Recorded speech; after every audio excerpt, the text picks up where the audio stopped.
네, 안녕하세요.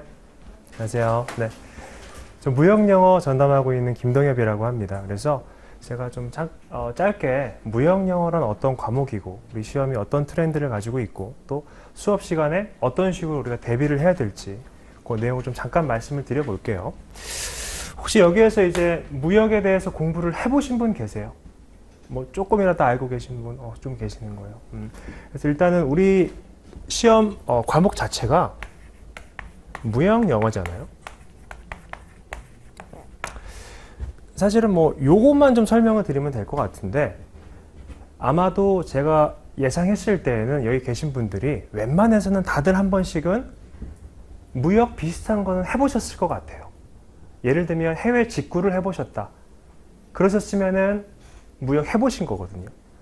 혹은 그게 아니더라도 국내에서 물건을 온라인으로 구매를 했다. 아니면은 어디 가게 가서 물건을 구매를 했다. 사실은 다 유사 무역을 하신 거나 마찬가지예요. 그래서 예를 들어서 해외에서 물건이 이제 제조되는 공장이 있고 한국에서 계약을 체결한다라고 가정을 해볼게요. 매매 계약을 체결을 하게 되면 공장에서 물건을 만들어내고 이 물건이 뭐 배를 타러 가겠죠. 내륙 운송을 통해서 배를 타러 가고 이 배가 한국으로 들어오게 되고 그 다음에 다시 한국에 있는 뭐 창고라든지 공장, 목적 장소에 도착을 하게 될 겁니다.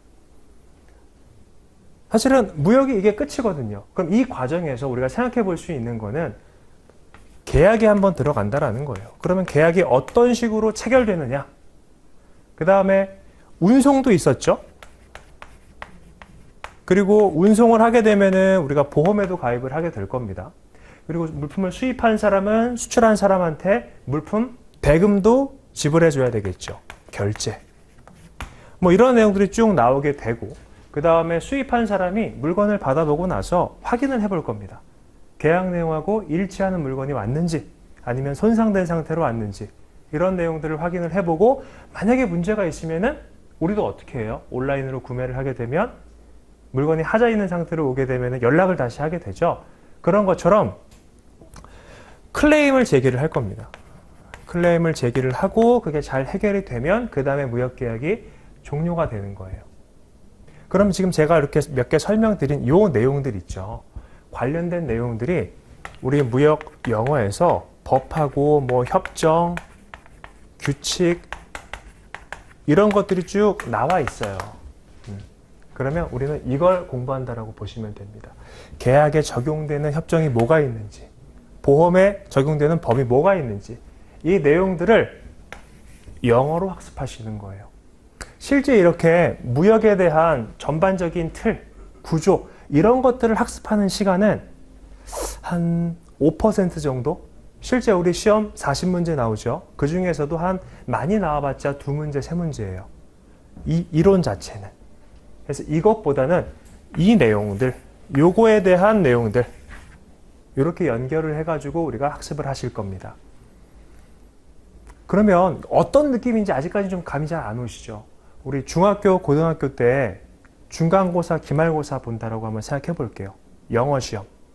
그러면 교과서에 나와 있는 스크립트를 쭉 읽고 나서 이거에 해당하는 내용들을 찾는 게 나오죠. 그러니까 내용 파악하는 문제라든지 아니면 빈칸 뚫어놓고서 다른 단어 집어넣어 놓고 맞느냐 틀리냐 이런 것들 물어보는 거 나오잖아요. 그런 식으로 문제가 출제가 된다고 보시면 됩니다. 그럼 당연히 학습도 그런 식으로 진행이 되겠죠. 그래서 여기서 아마 영어에 좀 자신이 있으신 분들도 계실 거고 영어에 조금 자신이 없으신 분들도 계실 거예요. 근데 그 중간고사, 고등학교 때 중간고사, 기말고사 경험해 보신 분들은 아시겠지만 사실은 영어 실력 자체에 대해서 물어보는 문제는 아니거든요. 그래서 그 영어 스크립트하고 그 다음에 한글 해석본하고 우리가 수업 시간에 다 같이 보실 겁니다. 그래서 웬만해서는 다 하나하나씩 저랑 같이 보실 거예요. 그래서 우리 시간이 무역 영어만 조금 시간이 많아요. 다른 것들만 48시간인데 60시간으로 구성이 되어 있거든요.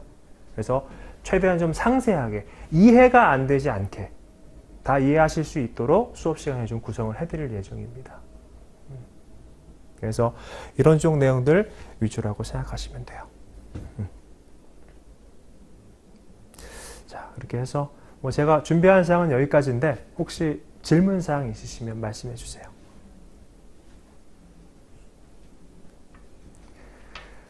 우리 무역영어 같은 경우에는 2023년 기준으로 해서 이게 뭐 딱히 이 해만 그런 건 아니고 전통적으로 과락률로 따졌을 때 항상 2순위예요.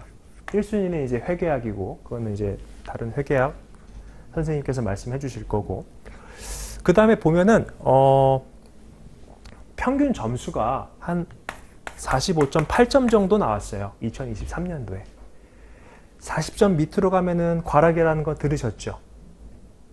그래서 45.8점이 전체 시험 본 사람의 평균 점수가 나오고, 무역영어가 2023년도에 마찬가지로 2순위였어요. 과락률이. 그래서 이게 뭐 인터넷에 보면은 뭐 3개월 만에 합격했다, 뭐 4개월 만에 합격했다 이러시는 분들 계시는데 사실은 뭐 그게 맞는지 틀린지는 잘 모르겠습니다. 근데 제가 저도 이 학원에서 한 8년 정도 있었어요. 무역영어 하면서. 근데 제가 여태까지 쭉 봐온 바로는 3, 4개월은 글쎄요, 이렇게 실무적으로 봤을 때, 현장에서 봤을 때는 크게 와닿지는 않는 개월수다라고 저는 생각을 합니다. 그래서 그런 거 좀 염두에 두셔야 될 것 같고. 그리고 참고사 말씀드리면 무역영어는 비슷하게 항상 그 문제들이 출제가 되거든요. 그래서 기출문제도 굉장히 중요한 편이고 난이도도 항상 비슷비슷한 느낌이기는 해요. 그래서 크게 난이도가 막 확 어려워지거나 확 쉬워지거나 그러는 과목은 아니다. 이렇게 말씀드리고 싶습니다. 혹시 뭐 더 궁금하신 사항 있으신가요? 없어요. 예.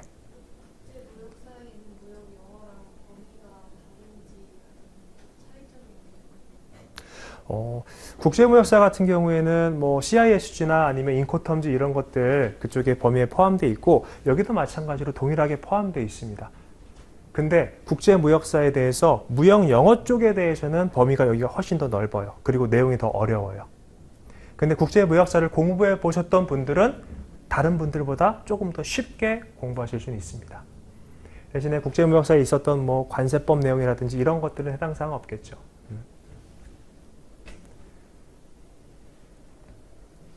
네, 또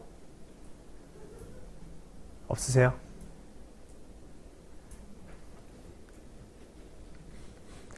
자, 그러면은 오늘 뭐 비도 오고 날씨도 굉장히 추운데 감기 조심하시고 조심히 돌아가시기 바라겠습니다. 네, 감사합니다.